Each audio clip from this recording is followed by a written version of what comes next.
Hello, everybody. Scott Golden here with the Pro Wrestling Logic YouTube channel. We have forayed into 1981 here on the All Star Wrestling Review Series, and this is the January 10th, 1981 edition of All Star Wrestling. As mentioned, we have 50 episodes of the 52-53 week year of 1981 for this particular program, which is cool because you don't usually see full years that far back 40 years ago, but it is in accordance here, and that is a good thing.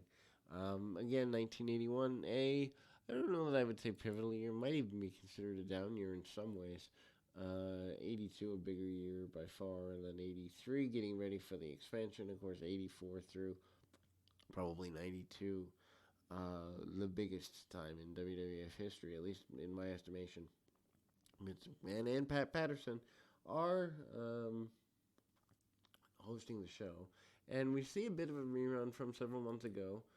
Rick McGraw and Barry Mikel Cicluna are tangling with each other, and much like the last time that they managed to connect with each other last time we were here, they go to a time limit draw. Nothing wrong with the match. Probably can get something out of it from the standpoint of just killing TV time.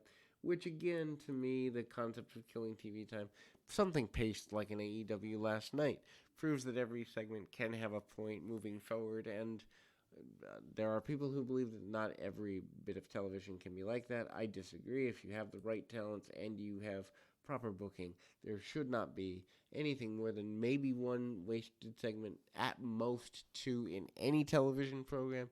Everything else should kind of further something along the way. Anyway, so we have uh, good old Rick McGraw, who manages arm drags and arm bars on Mikel Cicluna. Cicluna, not really exactly a guy who's going to light fireworks on fire with the run of nature to, a high impact match. He's more forearms, stomps, kicks, and guys fighting from underneath. But having been around since the 1950s or so, certainly a guy worth going out of your way to check out and just regard as a guy who probably for a good 2 or 3 decades wrestled just about everyone who mattered and many people who didn't. McGraw takes a good bit of punishment. McGraw coming back pretty hard against his adversary and goes back to the arm whenever it matters. Simple storytelling, and that's what counts. Again, both guys coming out with the draw as we go about third into the program. Stan Hansen returns alongside the watchful eye of classy Freddie Blassie here in early 1981, and Hansen has been regarded well since being the man to break the neck of Bruno Sammartino. When I say regarded well, doesn't mean that people liked him for doing it. It just means that he's been protected very well by the company as a whole since that took place. Stan Hansen with Freddie Blassie defeats Jim Duggan with a lariat after the bout. Interviews conducted by Pat Patterson at ringside. Obviously, punch kick. Hansen, though, every punch or kick is measured, looks like $1,000,000, and again, that lariat eventually leads to trouble. Hansen cuts what would by today's standards be considered a racist promo, basically saying, "Where's the love for the rednecks?" That's his wonder, that's his curiosity. Obviously, you wouldn't get very far with that today, but basically says that the other races are taking over, but he feels his redneck self is misrepresented. Also says Fred Blassie that he could have more champions, but his guys like Hogan and Hansen, who have defeated both champions before, aren't given fair shots at rematches and title bouts. Anyway, so we move to the tag team champions, Tony Garea, Rick Martel defeating Johnny Ross and the Black Demon. 542 when Garea pins Demon after a reverse roll up, and before the bout, there is a Captain Lou Albano appearance at ringside, which is rather non-sequential only because the captain really doesn't have reason to be out there, doesn't really do anything or say much, but runs his mouth to get maybe the crowd to react a bit. I don't really know what the purpose is there when Albano, who does these random run ins upon occasion, seems like every couple of months, you'll see him just wander down to ringside. Maybe, perhaps, a little too many libations for the good old captain here in 1981. Anyway, Martel and Gurria still your tag team champions. Still a team that people are relatively excited about.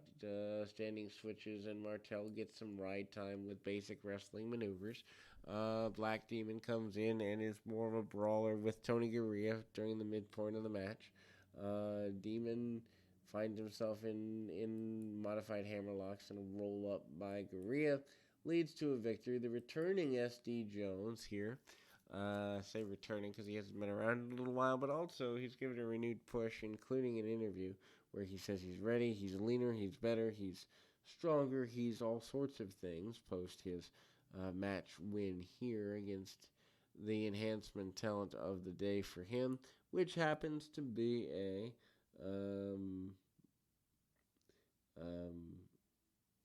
you know, kind of a run there with SD Jones defeating Ron Shaw 6-14 swinging neckbreaker. Again, the swinging neckbreaker is also a sign they're giving him a push in the sense that his finish before ends up kind of being a headbutt. Neckbreaker, a little bit more high impact and just a little more flash to it. And the interview indicates they're giving him a bit more of a sustained push. Maybe that lasts for a year or two. Maybe that lasts for a while. Of course, he does become involved in tag team work with Tony Atlas over the years too, and just different things. Of course, Atlas has left again and headed off, I believe, to the Mid-Atlantic area, Atlanta, somewhere like that at the time. But continues to be there. Anyway, cinch-ups and SD Jones doesn't really want to waste a whole bunch of time in there. Hard shots and to the midsection and such by Shaw. Shaw's a guy with the size that he could have been more, I think, but just was never really given a whole abundance of that in a major territory. Sunset flip and then the swinging neckbreaker by SD Jones leads him where he needs to be. And as mentioned, his promos, he said he's ready to take on the world. Then we move to another in the match series here. With only a couple of minutes remaining in the program, we see Killer Khan come back out, and Angel Gomez managing to be the opponent for Khan. Khan still getting ready for his series with Andre the Giant in the coming months, but also Khan punch kick and knee drop his way to victory. Classy Freddie Blassie, purple suit, pants, and sparkly suit jacket and all.